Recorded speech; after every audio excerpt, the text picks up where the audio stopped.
MRT station na tayo. Dito sa Taiwan, ang transportation, kailangan nating magsuot ng mask. Hindi ka pwedeng sumakay ng train or bus na walang mask. Kung hindi ka nagsusuot ng mask, abay, penalty lang naman ng 15 to 60 NT dollars. 15,000 to 60,000 NT dollars. Okay. So dito, kung sa atin meron tayong card, dito naman meron din yoyo card. Pero yung yoyo card, like, para siyang para siyang credit card ito. Ang cute niya. Sa akin kasi ang cute, pero hindi ko alam kay Jilo. Patingin nga ng yoyo card mo. Hello! Hello, hello. Oh, ganito ang yoyo card niya. Dalawang klase kasi ang yoyo card. Ito sa kanya. Tapos, yung sa akin naman, ganito. Pero, meron naman siyang barcode. Ayan, nakikita niyo. Ayan. Same lang siya sa design. Ayan, ito yung code niya. Saka ito sa akin. Okay? Mag-mask muna tayo. So, tara, let's na! Mag-swipe na tayo.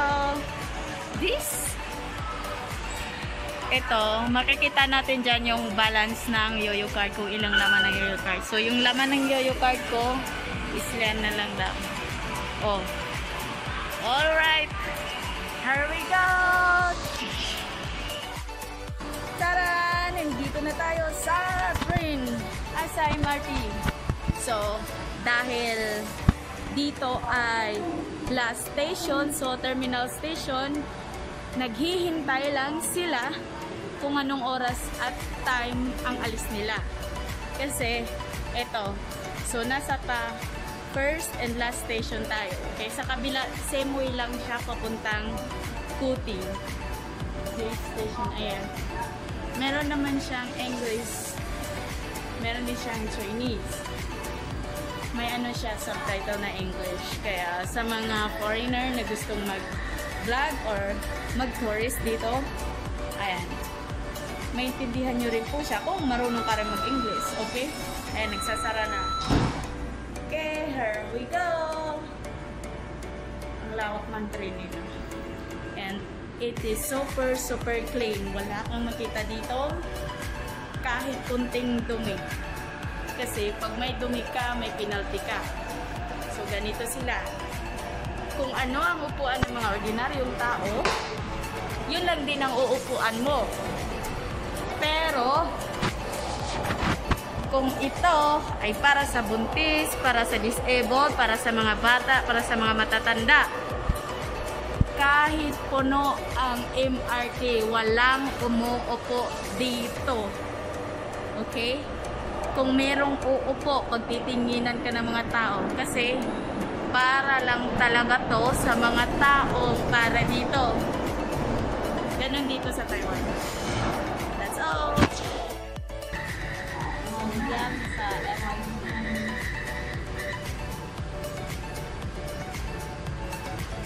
Yun sa katay.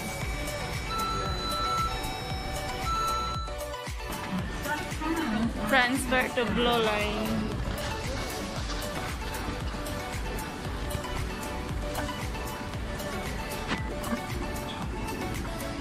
Lipat kami sa ibang MRT. Kasi pupunta kami sa Memorial Hall, Taipei. Maghahanap kami ng mga mamurahing gamit doon kasi merong nag-promo na kumpanya doon ngayon. Kaya silipin lang natin kasi gusto kong bumili ng gamit para sa bagong boarding house namin. Kung gusto kong bumili ng sariling heater. Kasi taglamig na ngayon, kailangan na ng mainit na tubig pang inom. Lalo na sa gabi. Okay. Bilis at mayroon ng sasakyan. Lord, dali Lord!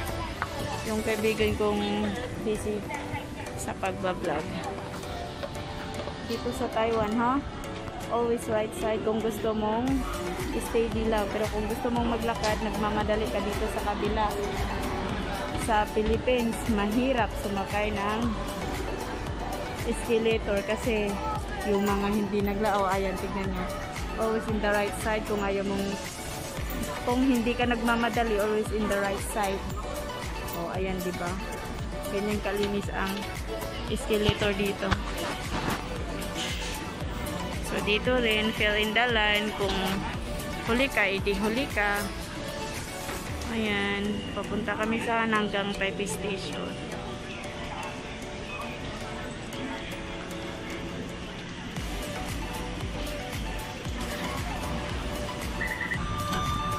Masyadong masikip ang MRT ngayon.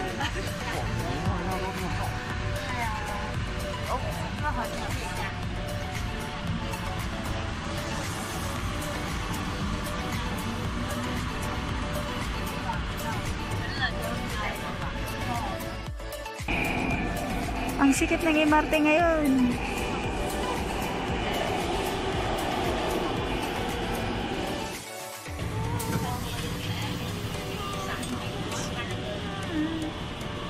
Let's go!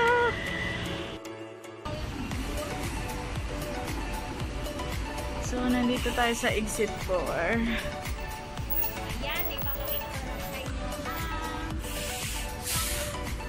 Balik.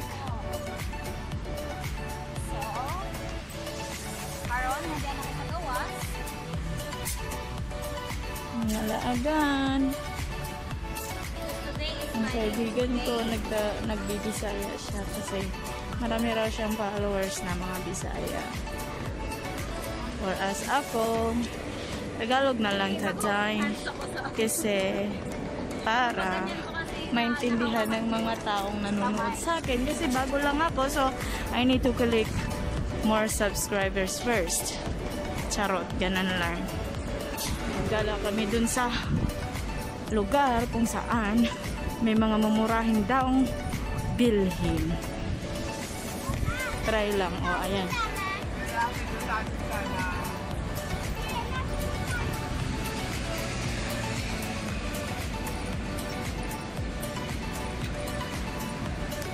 Oh, hindi ko akalain malapit lang pala siya sa Iling. Nakikita natin yung Iling nasa likod. Guys, Yung sikat na mall sa ano, nangingay ng ano ako doon sa Taipei 1. Grabe siya. Sana all. Na imimit ko yung daddy ko. Dado.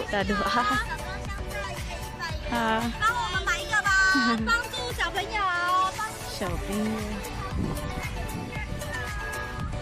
Hindi pa yan. 100 daw. Ang init.